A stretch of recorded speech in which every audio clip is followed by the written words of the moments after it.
Welcome to Running Down the Clock, where we break down all of this week's big news, events, and controversies from the National Football League. Over the next 45 minutes, we will give you basic fan perspective and opinion on the most important stories and moments happening now. So, let's start the clock. Hello, everybody. Welcome back to Running Down the Clock. I am Tyler Walzak. I'm here with Purdy. We were just about to come on air, and we started talking about referees. I think it's going to be a big subject for this week. I'm actually going to start a 45-minute clock here because we might need some timeouts on this episode. But let's talk college football first, because we're going to, like I said, this is going to be a lot of referee talk for the beginning because something needs to change in college and NFL, specifically in the Iowa game, which is the west part of the Big Ten. Iowa would be in first in the West, so they'd be playing in the Big Ten championship. They lost on the weekend on a last-minute punt return that they scored with a minute left, got called back. Puya, did you see this? Yes, you sent it to me specifically so that I would see it and have something to say. Yeah. About 5 minutes ago, yeah. So say the thing. Say what you were talking about before I said, hey, let's just record this and do it now. Well, let's set up the context here of what happened. So the guy gets the touchdown. Gets a touchdown. Reviewing the play. They're reviewing the play. It's possible he might have stepped out of bounds. That's why they're reviewing. Fair. That's fair. He might have stepped out. And that is the review. That is why they took the time to review. They said, we're going to check to see if he stepped out of bounds. That is why they reviewed the play. Now, during the review, it seems that apparently the referee has made a now decision, not a then decision, a now decision that, he actually waved his arms, so it's therefore a fair catch. That is the decision that referee took upon himself while watching to see if he stepped out of bounds, which is wrong on so many levels. You just check the one thing. You can't check everything about the whole play. There's a lot of issues any challenge with things that are reviewable, non-reviewable. I think that needs to be reassessed. But looking at the play, he waved his arm, but he waved it out. Now he waved it and down almost. He waved it down and sideways, telling his guys, get away from the ball, get away from the ball. Yeah, exactly. It was a horizontal, as in clear out. Now, one thing, I don't know a lot about football. One thing I do know from what the refs have said, for it to be a fair catch, high and loud. So wave your arm up high. And if you're screaming fair catch, say it loud. So It's obvious.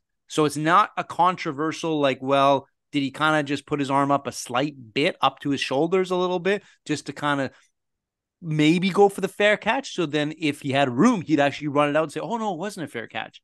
This one was blatantly not above his shoulders. It was out. His arm was out, not out to the side. And they were saying on the program on television, whatever network it was on, you can hear him screaming like scatter, scatter, scatter, or something along the lines of like, I'm not catching this ball. Watch out for the bounces to his teammates, because you don't want the ball to bounce while your teammates trying to block for you, because they're not watching the ball in the air. They don't know where it's going. So the fact that they called it back and cost them that game is they lost that game because of that call. They probably lost their chance to go into the Big Ten championship. That is a horribly offensive call to make as a ref when all you were doing was checking to see if the guy was stepping out of bounds. Now, at what point do referees have to be held accountable for these decisions? Because nothing's going to happen to this guy. So I got 2 points. If you've ever played amateur sports, you often get these referees, and I don't know how it is the same in pro sports. I assume there's got to be some sort of correlation. There's similarities, but there's a lot of these referees who just their career never made it where they wanted it to go. And so now when they ref amateur sports, they make it about them. They want to be the star of the show. They have, for some reason, instead of just being kind of an unobjective figure that's just calling, enforcing the rules, they are trying to be the star of the show, and they make it about them. They have their moment.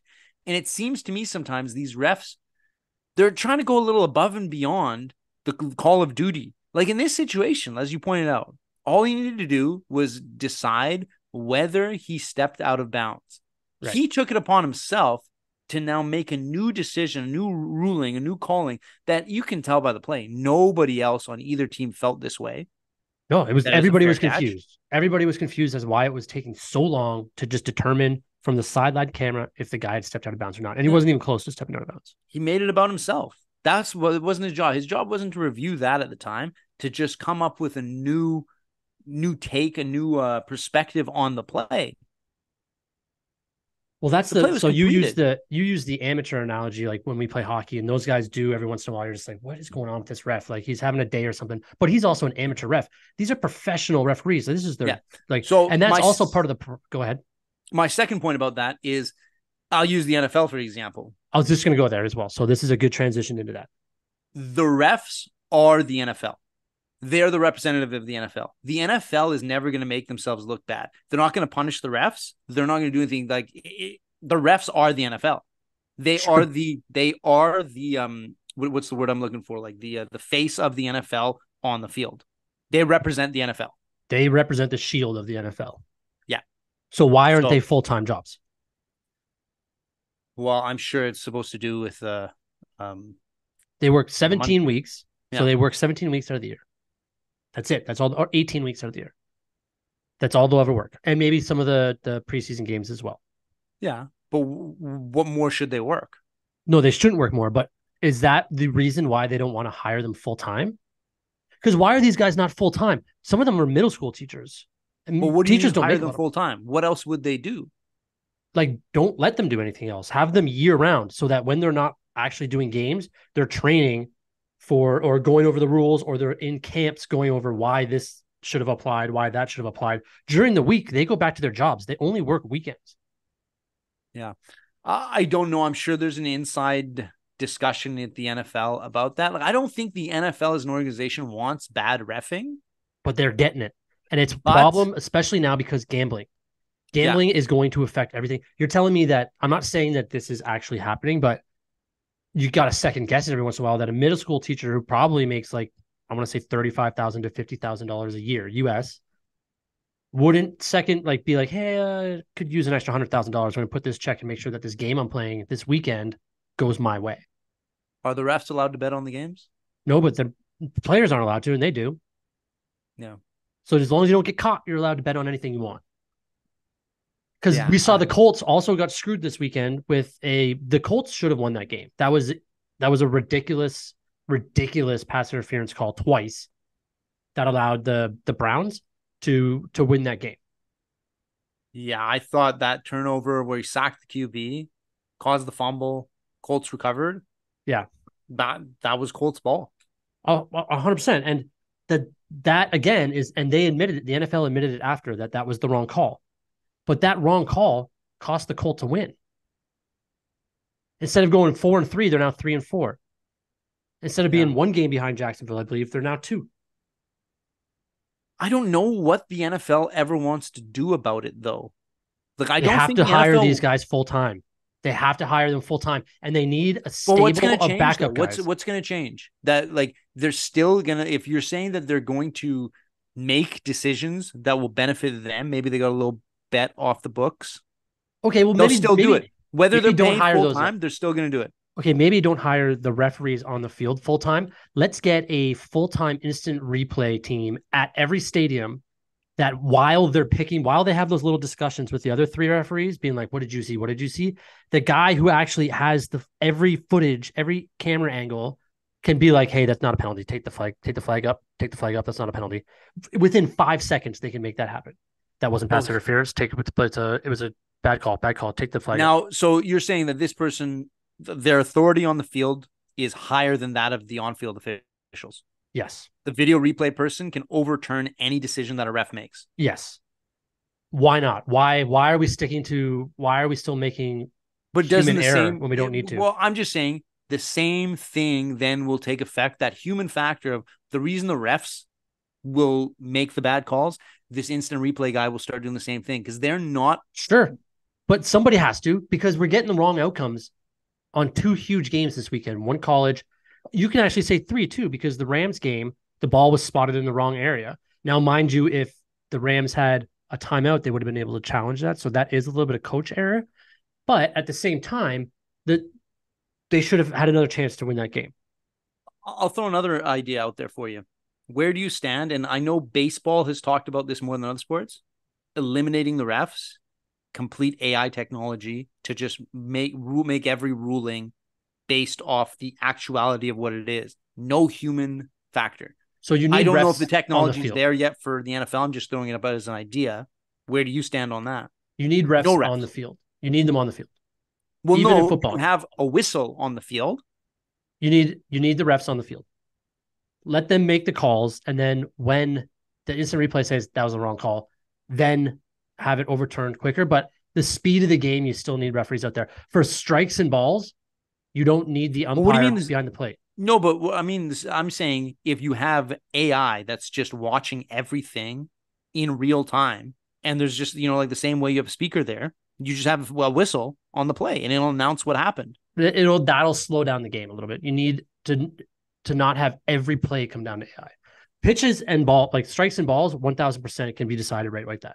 They've got that technology down, but you still need a representative on the field to just have someone to talk to, just to have a face to go with it. Because also that first base umpire in Major League Baseball is probably the best referee in any job.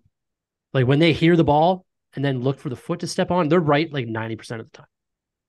It does just help things go quicker, but you can't just rely on that anymore. We are so far advanced in technology that going back to football, like there's no reason that like that call should happen. There should be people in the stadiums that go back to one office in New York, instant replay to be like, that was a bad call, take that back. Because they admitted it at the end of the game.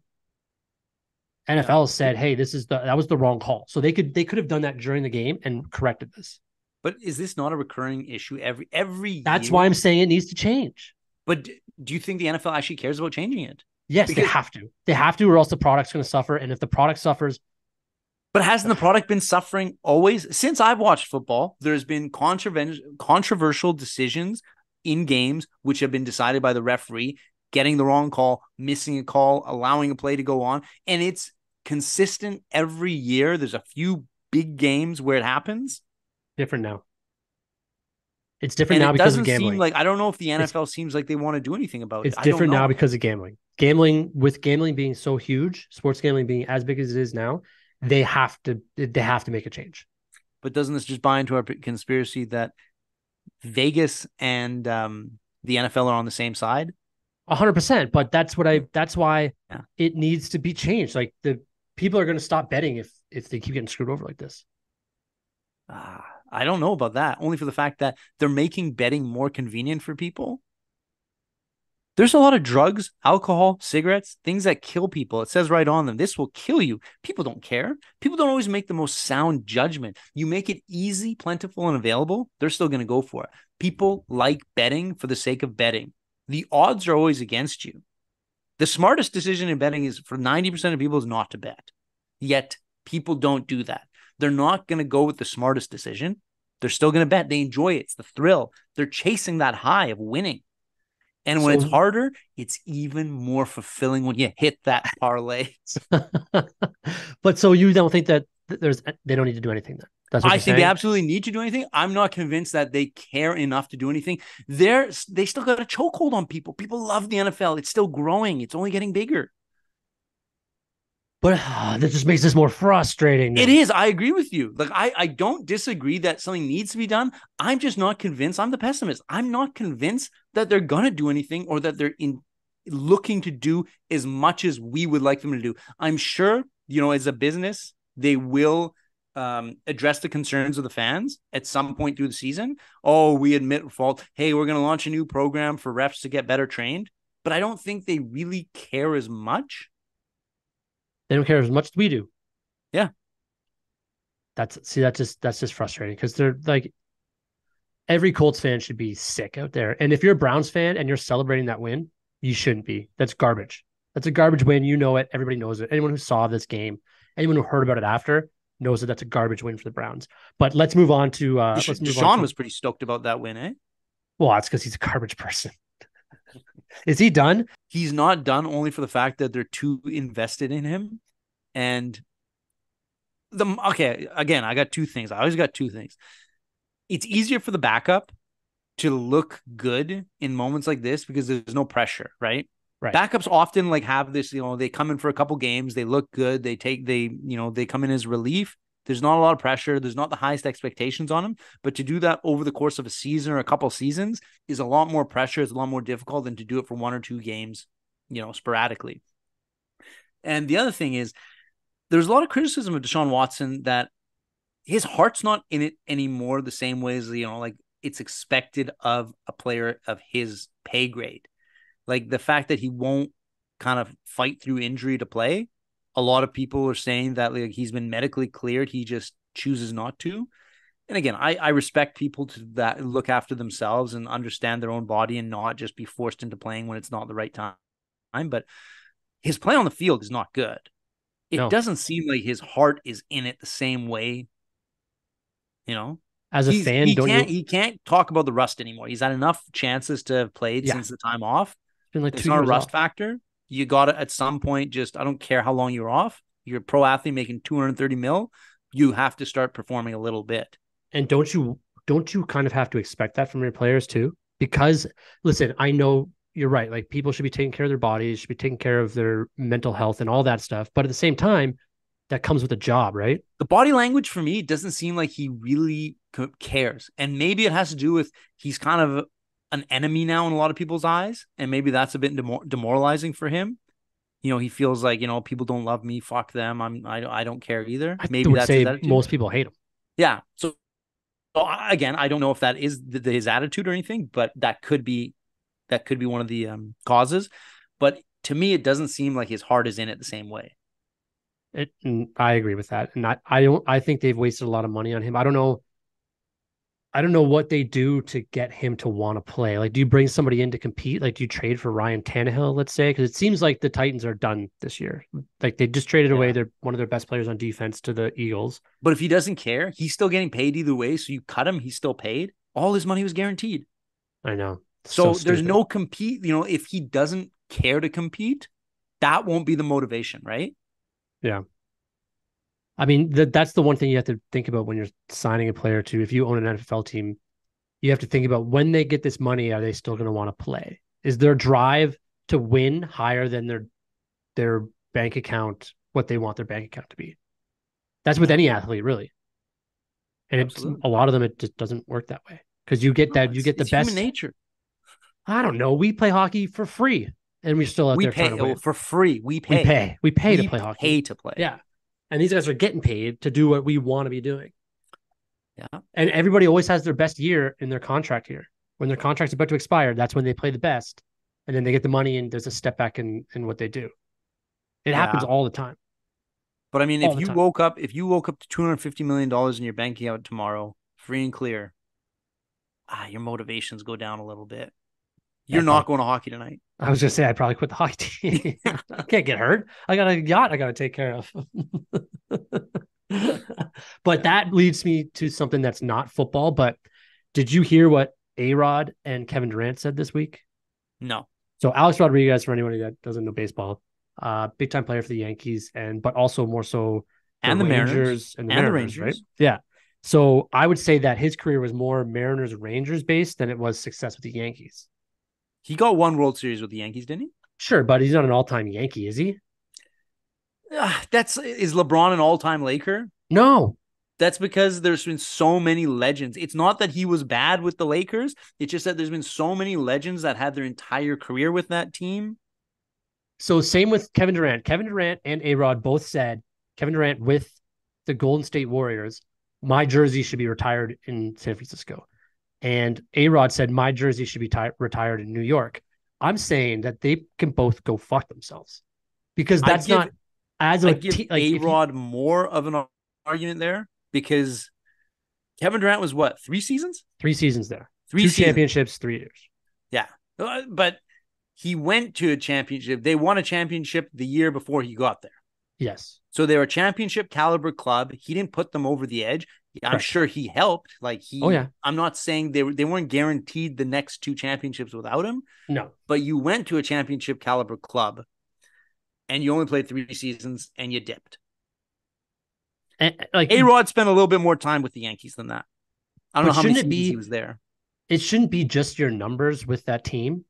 Like Kevin Durant won, I think he won both the MVPs in the finals of the 2 times he won with Golden State. But it should be your willingness to stay there, your fan, like whether the fans love you or not, and your numbers. Yeah. Like these guys nobody liked A-Rod when he was in the Yankees. And Kevin Durant was a sellout for going to Golden State. He was only there for 3 years. Why would your jersey number be retired? You're I've only there always for 3 said, years. I've You always should be said, there for like 10, I've 10 always years said if you want your jersey number retired. he went to the team that Steph built. 100%. So He didn't it's build a team. bullshit that they're asking for their jerseys to be retired. That's just a little rant I wanted to go off of. Does Kawhi Leonard get his jersey retired in Toronto? No. His championship, his one championship to me meant more to that club and that organization than the 2 Kevin Durant put to the Warriors. I agree because it's the only one we've had and we weren't going to get it without him. Yeah. I still don't think his jersey should be retired. I don't think so either. Maybe put a statue of him and Kyle Lowry outside the arena, but jersey shouldn't be retired. No, I agree. Jersey retirements go for all-time legends of that franchise that have been prolonged over time there. Yeah. He was a mercenary. Yeah. That's it. Yeah. Okay, back to football. Tyson Bagent, the Chicago Bears quarterback who came in for Justin Fields. Love a good story like this. Division II quarterback. Did not play Division I, so he wasn't playing the best in the NCAA in college. Backup for the Chicago Bears. His dad, I heard this on the PMT part of my take. His dad is a professional arm wrestler, and he owns an arm wrestling bar in like Brooklyn or something like that. Tyson Bagent, his quote before the Bears game, when the reporter said like, "Hey, you're a Division II quarterback. Like, you shouldn't be in the NFL. Now that you're here, like, what would you be doing if you weren't an NFL quarterback?" His response was, "I'd probably be doing CrossFit every single day, getting as jacked as possible, and then I'd be like a middle school teacher." Hilarious. Yeah, I like his story. But he was a very good Div 2 quarterback. He was among the best. Yeah. He's the last Division II quarterback to win a game since John Kitna. Good old That's Lions. Your boy. That's John Kitna. Yeah, when he played 0-16. Yeah, he must have had a win before that 0-16 season with the Lions, where he was our starting quarterback. God damn. We had a national tight end weekend. Do you like this like tight end university? I don't get it. I'm not against it because it doesn't have any effect on me. I feel like it's just, if I'm against it, it's just being a hater. I don't understand the whole thing behind it, but I will say this. Maybe it's the media coverage manipulating me, but it seems like the tight ends always play better on National Tight End Day. Maybe they're just getting more love from the quarterback and the offensive coordinator, but they always seem like they're doing more. Yeah, that's true. But they're also like the announcers talk about it more. They do. My guy Darren Waller had his best game. He's on my fantasy team. He had his best game of all season. Finally got a touchdown. 19 points, something like that. That's because Saquon's back. Saquon Barkley opens up that offense so much. Like, offense isn't great. They don't really have any wide receivers. You think it's Saquon? It's National Tight End Day. But without Saquon on the field, Darren Waller doesn't get Darren Waller is double covered every single time. If Saquon's on the field, they got 8 guys in the box, and then that opens up Darren Waller's passing lanes. You're really pushing down this holiday. Also, the holiday, I love the holiday, and it was just invented by like George Kittle. Yeah, it was like 3 years ago. Yeah, it was awesome. He's like, today's National Tight End Day. We're gonna do it, and then they have Tight End University, which is awesome. It's just them trying to pump up their own. Basically, the tight ends are the best self-marketing positions in football. Yeah, the running backs need this. They need some of that tight end mojo. They do need some tight end mojo. Yeah, tight ends are all the rage right now. They're dating pop stars. They got their own national holiday. Yep. Running backs got nothing right now. Can't even get more than 1 year contracts. No. Did you like the Phillies uniforms this year? This week? I don't dislike them. They look, and I get why they wear them, so I'm not against them wearing them because it is a nod to their historic uniforms, but they do look a little, like non-professional. Someone made a joke. You remember those old commercials? Hulu has sports. Yeah. They look like the generic jersey that they wore in those commercials, right? Like it kind of does. I saw on the internet. Yeah. It kind of does look exactly like that. The thing that made I like the jerseys. The helmets weren't great. It looks like they just put like a dinky little sticker on the side of it. The thing that made me mad was AJ Brown, who I have on my fantasy team, wears pink shoes every week. He did not wear pink shoes this week because of he went all green for the Heather or Kelly Green or something like that.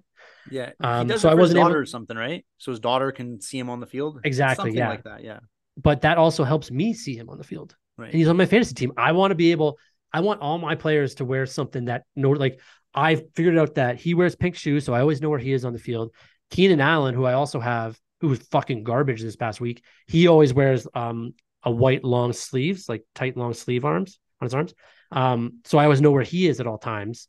It's because you know who the running back is. The quarterback's playing every single game or every single snap.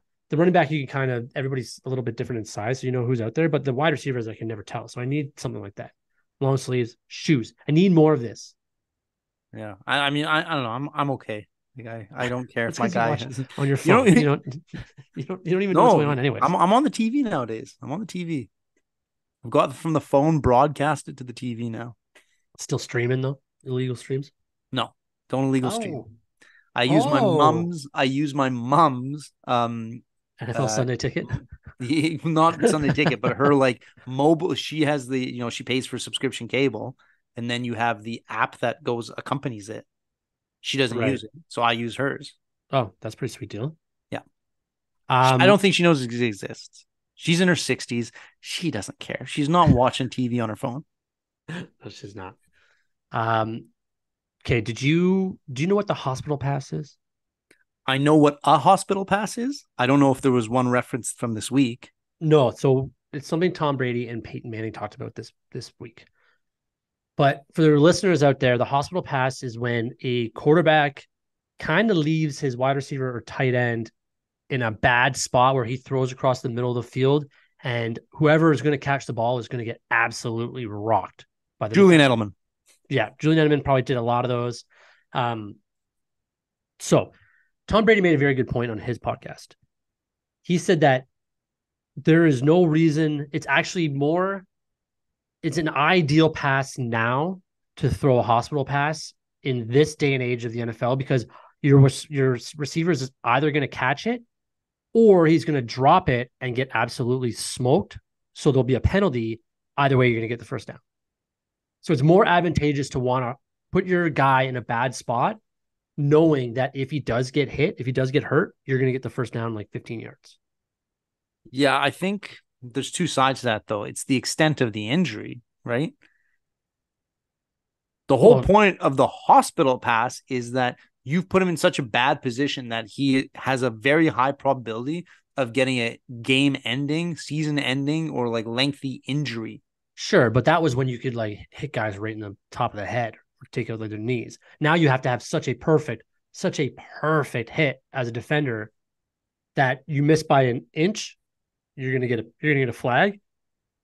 Usually they do, so your guy doesn't end up getting hurt, but also you get the flag, you get the first down. Yeah. If the guy's not getting hurt, right? Like it's a good tactic. I get what he's saying. I don't know enough about, like how to prevent him from getting actually hurt. So Well, you can't prevent him getting hurt unless you're the defender. Greg Kittle, I forget who went to tackle him. this is George Kittle. yeah, Jesus George. He's Christ. a regular. I don't like, he's just, Greg Kittle is just his name to me now. I'm just gonna call Who him is G Greg Kid. Kittle? I don't, There's got to nobody. be a Greg Kittle out there. There must be. I don't know a Greg Kittle. Yeah.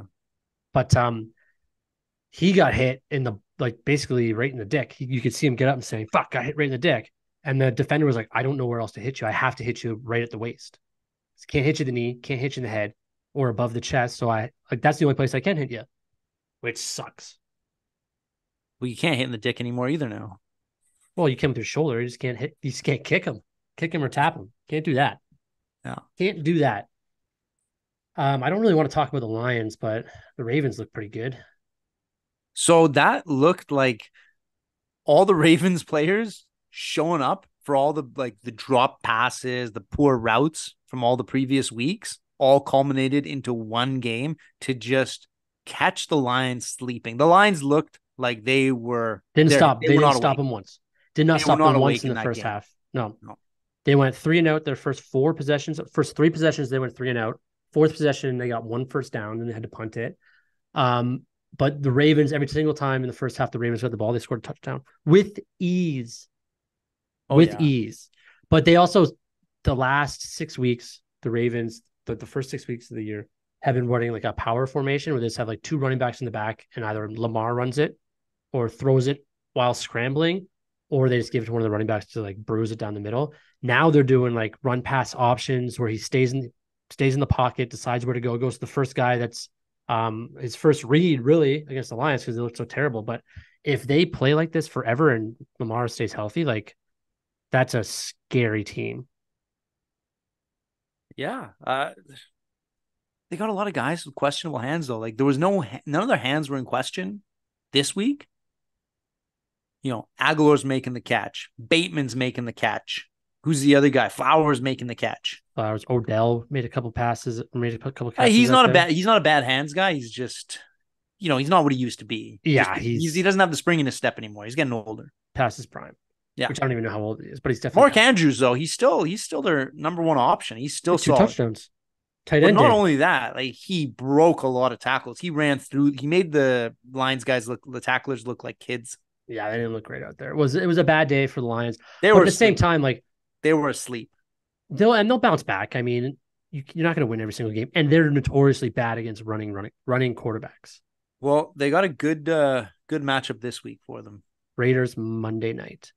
Now, I got beef with Sports Illustrated. I sent you this. They did every week their power rankings, and they got the Cowboys and the Bengals ahead of the Lions. Lions are second place in the NFC. I have a point about that, and this is the social media generation. Whenever you make a post nowadays, a lot of these, content makers, whatever the hell you call them, they have some sort of slight controversy. Like you see these cooking videos, and someone leaves like the little corner of the wrapper in the cooking, and everyone in the comments points out, "Hey, you left the wrapper. You left the wrapper." They create something with a little bit of controversy in these rankings, so people go in the comments and talk about it and discuss it, right? It's a strategy to get the people talking. It makes the algorithms recognize your posts and circulate them more, whatever the hell it is. But I personally believe you can't really trust these rankings because the rankings are made to spark discussion. They're not made to be any sort of official rankings. Anytime you want to rank somebody, you need to put the criteria out there if you want to make like a real legitimate process. But no, these are just done to start discussion, get people in the comments going. Which this brings me back to anybody that's on TV now. Stephen A. Smith. Did you see some of this bullshit that this guy's been fucking saying? I don't know how. I'm going to call timeout.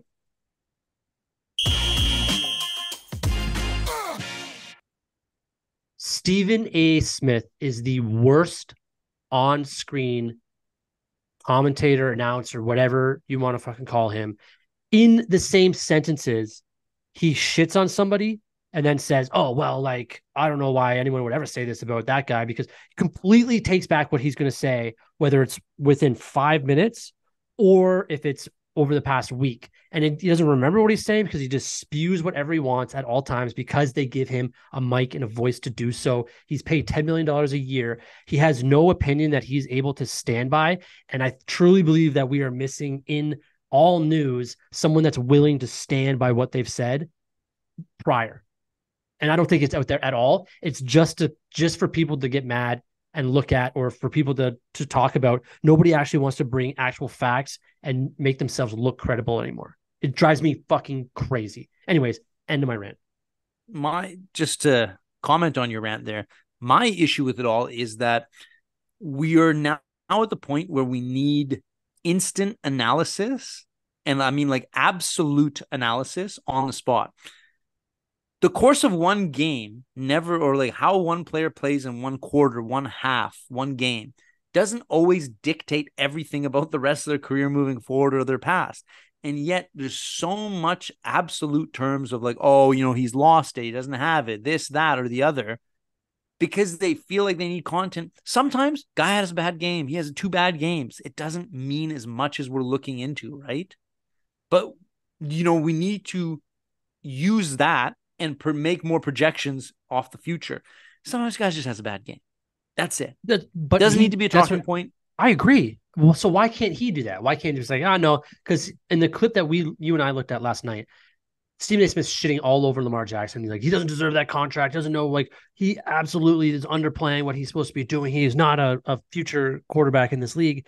To then like this past Monday being like, I don't know why anyone would say he doesn't deserve his contract. He's an excellent quarterback.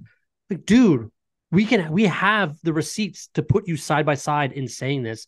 You make yourself look like a jackass. Why would, as a program, ESPN, would you want to keep that on there if they're constantly wrong all the time? Instead of just, to your point, saying like he had a bad game, or we'll have to give him 3 or 4 more games, because especially in the NFL, the conversation changes every week. They used to say Jordan Love was going to be the next Aaron Rodgers like 4 weeks ago. Now we even have written down here like Jordan Love report card. Did he throw the game away? Like, you know what I mean? Like, everything changes. It's just give people time. You don't need to always make a hot take. You don't always need to have a hot take. What about the 49ers? The 49ers are looking like the best team in the league. Kirk Cousins, your boy Kirk Cousins, and the Vikings were a tank season. Kirk Cousins. I know. They were on a tank season. They lost their best player. They're talking about, like they should trade Cousins, get some draft capital.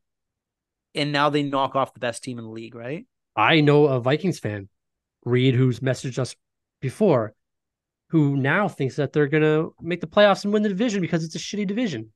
A shitty division with the Lions 5-2 in second place in the NFC, but I digress, Reed. That you're right. Like, it changes one week, everybody's opinions have now skewed, right? So Brock Purdy, we have to talk about him because I feel like I was right. Not looking good. He just needs to manage a game, but that's the problem. Like we said, if he just has to manage a game, he's going to be fine because of the playmakers. One playmaker goes down, all of a sudden they need 2 comebacks to try to win the game, and Brock Purdy might not be the guy to win from behind. Yeah, that could be. Now, the first loss, we can blame the kicker. Yes. There was, I think, 2 missed field goals in that game and one at the end of the game that were makeable. Had. Yeah. So, for the sake of discussion, give him a pass there. Okay. This next game, don't want to, but okay. Yeah, for the sake of discussion. We'll give him a pass. Yeah. This next game, he wasn't terrible relative to how he's usually played.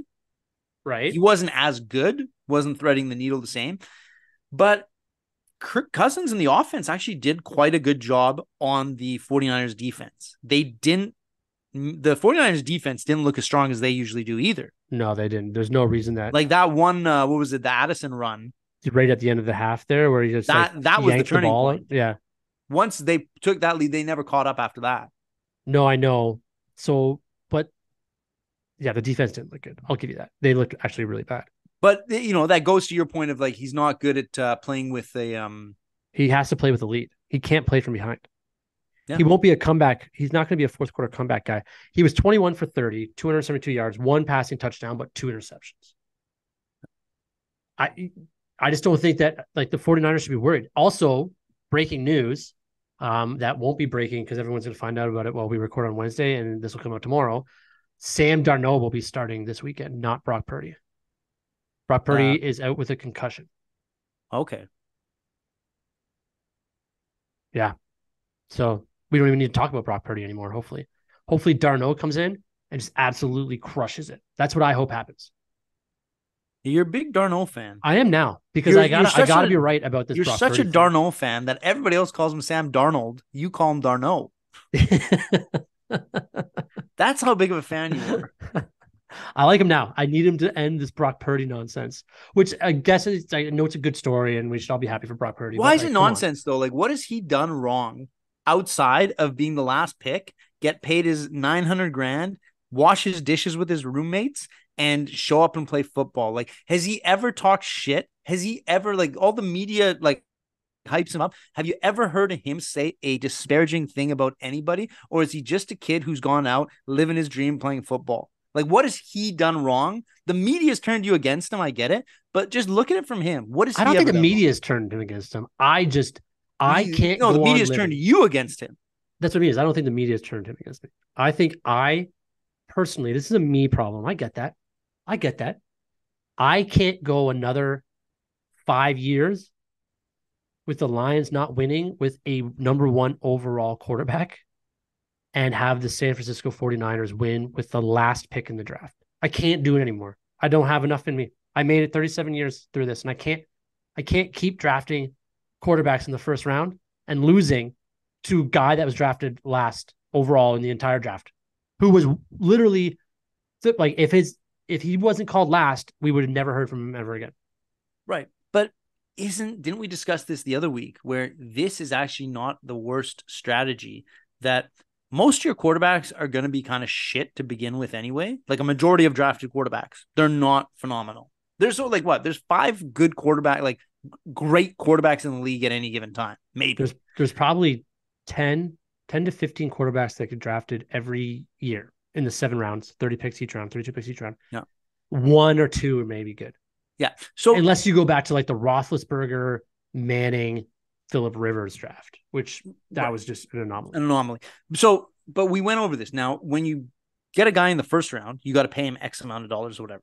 Yes. When you take him that late or you sign him undrafted, you create what the 49ers have, that luxury of building having defense, this much, having this much dollars to spend on every other position. The quarterback is usually your most expensive position.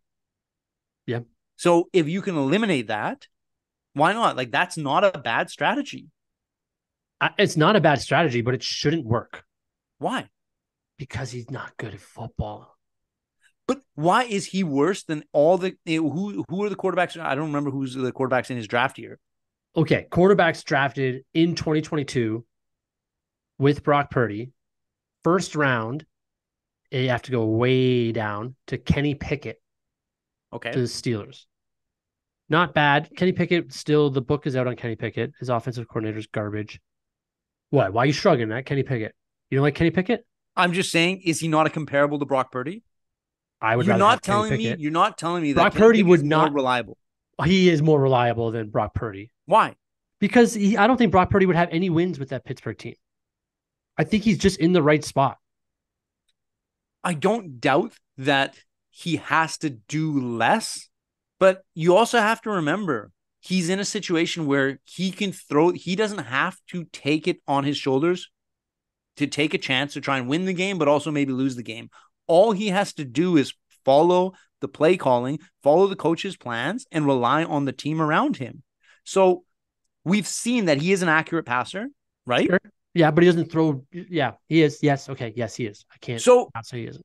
He might have the same situation as Kenny Pickett on another team where, yes, he's going to win some games for you, but he'll lose some games for you too. He just hasn't. I'm just saying, Kenny Pickett's a comparable. He's a comparable, no? No, I think I think the next quarterback that was taken is a comparable. Desmond Ridder. Who's the next? Desmond Ridder. Desmond Ridder. Also he's not doing well with his team. Just start firing off the quarterbacks. And you're Malik Willis. Malik Willis. Hasn't played. Matt Corral, however you want to say that. Got to keep going down. There was only 9 drafted this year. Got to keep going down. Got to keep going. Bailey Zappi for New England's backup. Sam Howell, Washington Commanders. Okay, he's probably the most potential, but again, he hasn't. Kenny Pickett, then Sam Howell. Kenny Pickett, done Sam anything. Howell.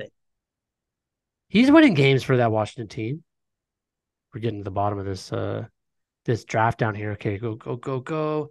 But that's my point. So in his draft year, he's pretty comparable to everybody in his draft year. You aren't wrong with that statement you just made. You aren't wrong. No, I don't need to be right. I just don't want to be wrong. That's it. Put that on my tombstone when I die. There's a bunch of nobody else's that were drafted. Okay, so I would go in that draft class. I would personally go Kenny Pickett, Sam Howell, Brock Purdy. Sure. And all of them so far, the book is out. They could all still. Desmond Ridder's fallen a lot. I almost think that they should bring in Taylor Heineke in Atlanta. Sam Howell is holding strong, and Kenny Pickett's not going anywhere either. No, the Pittsburgh is sticking with what they got. They don't deviate from the plan. No, they don't. Never do. Okay, do you want to get into? Do you have a conspiracy of the week this week? I think there's too many in it, but it's just the same conspiracies. It's just the reffing conspiracies. That's it. I don't have. That's why you got to make your own. Okay, I got one for you. So out of this is a wild one. This is like, I think you need like a triple decker tinfoil hat for this one. Okay, we're going to conspiracy corner here with Poya. Aaron Rodgers. Huh? Every week, they're just showing him like further and further, exponentially further ahead in his rehab. Yes. The conspiracy theory is he comes back this year. The Jets squeak into the playoffs. Aaron Rodgers plays. They rig the whole system. He wins the Super Bowl. And they start to make him a new discussion for, is he the best quarterback ever? Who wants this to happen? The NFL. Just more talking, like more, it's more discussion. Don't they hate Aaron Rodgers though? Because Do of they? he's anti-vaxxer and he does all this weird shit and I don't know if they hate him. I think they ayahuasca have and to have their stance, but he's probably still generating a lot of buzz and revenue for the NFL. No? I think what the conspiracy you could have got there from that, where I thought you were going, was he didn't actually hurt his Achilles, but this way he gets to come back, be like a superhero because he got to come back earlier, which should not happen with an Achilles. Gets to the playoffs, wins the Super Bowl. Really, all he wanted was to just not have to play the first half and go through like your body getting hurt and damaged. So he actually just went down, going to save himself 10 games of football, come back, and he's going to have more energy and a shorter season than everybody else. He's doing to football what Kawhi Leonard did to basketball. Right. I could just picture, like, if you ever heard this, like, just how much he's like, those fucking idiots. If they could just see my fucking Achilles, Yeah, or they whatever. just look at my Achilles. But he is like, it seems like he's just walking around normally now. It seems like he's day to day. Yeah, it does. Okay, let's get into this week of football. Starting off with the Bills Buccaneers Thursday night. This on paper, at the beginning of the season, you wouldn't think this would be a good game. It's like the Buccaneers are 3-3, Bills are 4-3. Bills need a win. Need to win Bills this had a game loss last week to their kind of, to the I'd say Patriots. their rivals, but not the Patriots rivals. The Patriots have had the Bills number for years. Yeah, Only in the past couple of years now have the Bills been. I that was a very shocking loss. Bills need to come back and win this game, don't they? Or else they're 4-4, and it's just the noise is going to get loud I in heard a Buffalo. saying on Instagram, and like, as false it is, it actually has some truth to it. Josh Allen has this uncanny ability to play down to the level of whatever quarterback he's facing that week. Yes, you sent me that. It's true though. It's It's true. wild. It's If he it's like plays a great quarterback, he'll have a better game. If he yeah, plays a worse quarterback, he'll have a worse game. yeah. Which is odd because they're not even on the field at the same time. Well, he's gonna have a Baker Mayfield game, but they need to win desperately. What do you? I know you like the game of the week. That's your favorite part of this. What's your game of the week this week? You know what? I didn't see a game of the week that really stands out, but there's a lot of good games this week. Okay. A lot of like divisional matches, just teams that are kind of both at a crucial point to need the win, coming off a loss. I like the Niners Bengals Yeah, I do because too. the Bengals are on the uptick right now. They're getting a little hot. They're coming off a bye, I believe. They are. Yeah, they're coming off a bye. The Niners are on a little downtick. They've They need a lost. win again. That's another team They've that lost a just like the couple Bills. games. Yep. They've got some injuries now. I think they got another injury. Defensive. What's the guy's name? The stud, the linebacker. Warner, Fred Yeah, Warner. he got hurt, didn't he? Did he? I don't know. I just saw him jump. Was he not the guy that jumped over the pile? He did jump over the pile. That's Yeah, cool. the stop the brotherly shove, as they call it. Yeah. I don't know the extent of his injury. Neither do I, but they need. I think that is the game of the week by far. The other matchups. I think it's gonna be it's gonna be a good matchup, but I mean, there's when you look at the schedule, the spreads are all like 3 basically. But like teams that need wins like Jets, Giants, that should be a decent game. yeah, the Battle of New York. Yeah. I think the Eagles Commanders, that's a tight game. Yeah. I think so too. Eagles by 3. Like, that's a fair.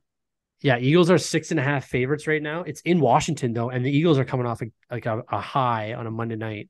Vikings Packers. Like, we hate both those teams, but Vikings coming off a high. Packers coming off a low. It's odd that the Vikings. They're both fighting. They're fighting for second place. It's odd that the Vikings are only 1-point favorites over the Packers right now. I take the Vikings in that game. That's one of my picks. Is the Vikings over the Packers in Green Bay, but they're only 1-point favorites. They should win that game easily, especially if they look like what we saw them look like against the 49ers. Yeah. Carolina Panthers. I could see them getting the upset and getting a win. Ooh, that could be the first win. You think? You think they're going to beat the Texans? I don't think they go 0-17. They're coming off a bye week as well. So I don't think they go 0-17. All right. I don't hate that pick. Browns Seahawks. What's happening there? I think the Seahawks win it, but the Browns have been a little bit shocking. Their defense has stopped a lot of teams. I think the Seahawks win that game. I'll actually. I think so too. But as well, Seahawks 3.5 favorites in Seattle. I think they beat the Browns. At some point, the Browns are gonna have to go back to Deshaun Watson. Like, is that this week? I don't know. He started against the Colts and then he got hurt again. So, I think they're starting him. No, I think he's out. I think they've said he's going to be out. I think they said PJ Walker's. I think that's a smart move. Go with PJ Walker while he's hot-ish. Yeah, hot-ish. Do the Broncos have a chance against the Chiefs? No. The Chiefs somehow quietly are still looking like the best team in football. Somehow. I know, I hate it. They're going to go back to the Super Bowl and they're going to win. The only reason I hate it is because they keep showing fucking Taylor Swift, who's now hanging out with Brittany Mahomes and Jackson Mahomes, which just makes her so fucking unlikable. Yeah, I was going to say, like, I was neutral on her. Like, I don't really care. Like, yeah, didn't care about her. But now that she's hanging out with those two, I hate her. Hate her guts. Hate her guts. Yeah, it's making her less likable. Yeah, and someone needs to tell her that too. I think one of these Swifties needs to reach out and say, stay away from those two. It's a bad look for you. Yeah. And it is a very bad look. Colts. Saints, you don't want to be down to their level. Exactly. They're trash humans. Sorry, Patrick, but they are. Colts in. You know what I'm always curious of? Patrick Mahomes Sr. and Jackson Mahomes' relationship. Like, what do those two talk about? And it's just like, why can't you be more like your brother? Every single time. Just looks at him like, why can't you be more like your brother? Why not? Okay, Colts, Indianapolis are in Indianapolis against the Saints. I'm picking the Colts on this one strictly because the NFL owes them a win. And the Saints stink. Derek Carr sucks. Your boy sucks. They need to go back to Jameis Winston. You love Derek Carr. I was an Oakland Raiders guy. Raiders guy. You love Derek Carr. And he just happened to be on the Oakland Raiders. You love Derek Carr. No. You do. There's a poster of him right behind you. Well, I got it autographed, yeah. That's my other pick is Colts over the Saints. There's my 3. Did I have picks? I think you did. I don't know if I stopped listening to you as soon as we pressed recording. I just kind of make it about me. Yeah. I got the Lions even though the Raiders. You are the champion of the show. Oh, I'm the champion of the show for life because I'm retiring after this. Lions over Raiders, Chargers over Bears, Seahawks over Browns. Those are my picks. Lions over Raiders, Chargers over Bears, Seahawks over Browns. The Chargers over Bears is a little bit of an easy. Yeah, that's an easy one. Chargers 9-point favorites in LA, but also you never know what they're going to do because their coaches suck. Yeah, but you know what? The Bears can compete with that. You never know what they're going to do. Yeah, plus they're not playing Justin Fields. It'll be that Division II guy again, who I like, Badgett. I like him, Tyson Badgett. What a name. What a good quarterback name. Yeah. That's a great quarterback name. It's no Brock Purdy, but it's a good name. Brock Purdy is a horrible. Why is it a horrible name? Brock Purdy sounds the name of a high school lifeguard. Brock Purdy is a high school lifeguard. I'm sure he'd excel at that. Yeah. All right. You know what? He just maintain him. Nobody's getting pulled out of the water, but nobody's drowning either. Perfect management. If people start drowning, though, he's fucked. He doesn't know how to handle the fourth quarter. Well, he can deal with one drowning. I just mean if there's multiple drowning incidents. As soon as one guy starts drowning, though, the others start drowning, and it just becomes Brock Purdy's fault. That's how it's going to go in San Francisco. Thank you, everybody, for listening. We will be back next week with some more Brock Purdy content. Hey, if you're a fan of Formula One, then I've got the perfect podcast for you. The Pit Stop Podcast, presented by the Ordinary Podcasting Network. After every single race of the Formula One schedule, Jordan and Tyler will break it down, give you some news, analysis, insight, before answering your questions and setting you up for the next race. That's the Pit Stop Podcast. Available everywhere you get your podcasts.